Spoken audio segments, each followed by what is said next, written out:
Halo, assalamualaikum warahmatullahi wabarakatuh. Bertemu lagi bersama saya Mimi. Di video kali ini saya masih akan membahas tentang pengalaman saya selama menderita asam lambung, GERD, dan anxiety.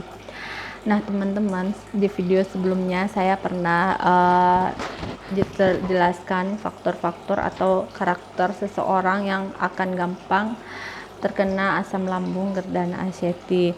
Nah di video kali ini saya bakal bahas dua sifat yang akan membuat teman-teman susah keluar dari GERD dan anxiety, susah sembuh dari GERD dan anxiety.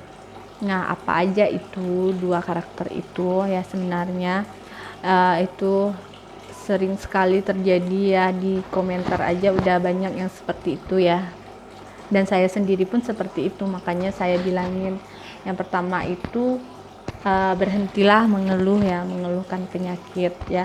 Kalau masih mengeluh ya itu nggak akan sembuh ya, karena akan terucap selalu, akan teringat selalu ya. Nggak ada gunanya mengeluh gitu. Mengeluh nggak di penyakit, nggak di persoalan hidup ya, mengeluh itu nggak ada faedahnya ya. Kalau dalam persoalan hidup kita mengeluh, itu makin mengeluh permasalahannya nggak bakalan selesai ya.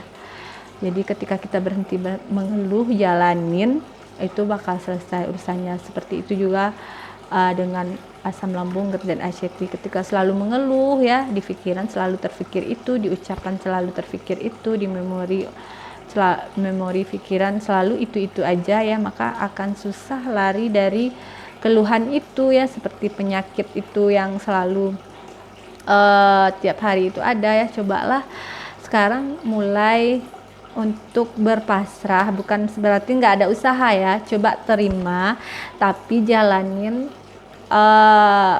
anjuran-anjuran yang udah dijelasin oleh mentor-mentor ya. Intinya berhenti mengeluh dan mulai mantapkan diri ya, karena ucapan itu kan sebagian dari doa ya. Semakin sering diucapin itu akan nggak hilang-hilang ya, nggak hilang-hilang penyakitnya gitu.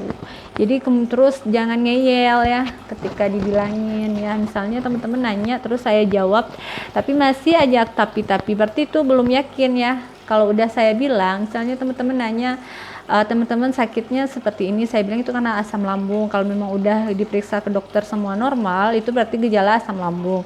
Tapi teman-teman masih jawab, tapi kok saya masih begini, ini udah seminggu seperti ini gitu. Berarti belum yakin kalau itu penyakitnya asam lambung. Jadi masih berpikiran penyakitnya itu aneh-aneh, masih berpikiran penyakitnya itu yang macam-macam, penyakit berat. Jadi sampai kapanpun kalau belum yakin pikirannya itu asam lambung, jadi pikirannya akan di situ terus gitu, nggak akan kelar-kelar, nggak akan selesai, nggak akan tenang pikirannya, otomatis lambungnya juga nggak akan sembuh. Jadi kenapa harus dipertanyakan lagi kenapa belum sembuh ya? Teman-teman sendiri yang membuat diri teman-teman seperti itu ya. Saya berkata seperti ini karena saya udah balik dari situ. Kenapa kalau ada yang nggak enak saya nyampain ini ya, bukan berarti saya melarang teman-teman berkomentar, tapi ini untuk kebaikan teman-teman ya. Berhentilah mengeluh dan ngeyel kalau dibilangin gitu.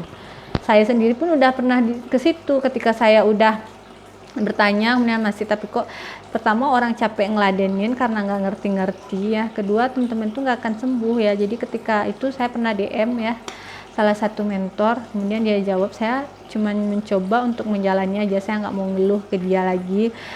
Coba nonton videonya, mencoba melakukan apa saran-sarannya, di situ saya mulai sembuh ya. Jadi mengeluh itu nggak akan bikin teman-teman makin sehat, malah jadinya makin sakit. Jadi teringat-ingat terus, jadi terucap terus ya. Di pikiran jadi diset seperti itu, seperti keluhannya itu karena selalu disebut-sebut ya. Mulailah terima, saya udah pernah bilang mulai ikhlas dengan penyakit teman-teman itu. Kalau udah ikhlas ya, sabar, ikhlas gitu, insya Allah itu cepat sembuhnya, juga membantu proses kesembuhannya ya. Selain dengan tips-tips yang udah saya bilang di video-video sebelumnya ya. Dan jangan ngeyel karena orang bilang seperti itu berarti dia udah pengalaman sebelumnya, jadi dia udah lebih mengerti gitu. Jadi coba aja dulu, coba jalanin dulu gitu, jangan sekedar membantah gitu. apa iya sih yang dikatakan orang-orang seperti, karena memang orang-orang itu udah pernah mengalaminya. Itu memang karena asam lambung. Kalau memang udah diperiksa ke dokter ya, memang udah semuanya normal. Jadi kalau misalnya teman-teman masih tapi berarti memang belum yakin ya. Sampai kapanpun mau saya kasih tips, mau kayak kasih video motivasi seperti apa, kalau di pikirannya masih memikirkan penyakitnya itu berbahaya, itu nggak akan sembuh ya, nggak akan sembuh. Makanya mentor-mentor yang lain itu bikin video ini supaya teman-teman tuh tahu kalau teman-teman itu cuma sakit asam lambung, tapi teman-teman masih berpikir teman-teman sakit yang lain-lain, berarti teman-teman nggak ngerti dengan video-video para mentor itu ya, belum mengerti, belum mencerna ya, belum memahami. Jadi cobalah pahami dulu apa maksudnya gitu. Jangan mengeluh dan jangan ngeyel dibilangin ya. Seperti ini saya tunjukkan. Kalau memang sudah normal diperiksa, kalau ada sakit gejala itu memang berarti asam lambungnya kambuh ya, asam lambungnya lagi di bagian ini itu. Kalau misalnya masih tapi, berarti teman-teman belum yakin kalau sakit asam lambung, masih pikiran aneh-aneh. Kalau pikirannya masih aneh-aneh ya gimana mau sembuh ya. Jadi kalau saya sudah capek-capek pun bikin video juga, teman-teman gak akan sembuh karena teman-teman tuh nggak ngerti ya. Mudah-mudahan setelah nonton video ini teman-teman bisa ngerti, bisa berhenti mengeluh, berbanyak berserah diri ya. Karena ucapan itu adalah doa. Semakin sering mengeluh ya, itu akan semakin susah hidup kita gitu. Semakin sakitnya semakin lama sembuhnya ya. Semoga teman-teman bisa memahami ya dan cepat sembuh kembali, cepat normal. Mudah-mudahan video ini bermanfaat. Terima kasih buat yang udah nonton. Jangan lupa like and subscribe. Assalamualaikum warahmatullahi wabarakatuh.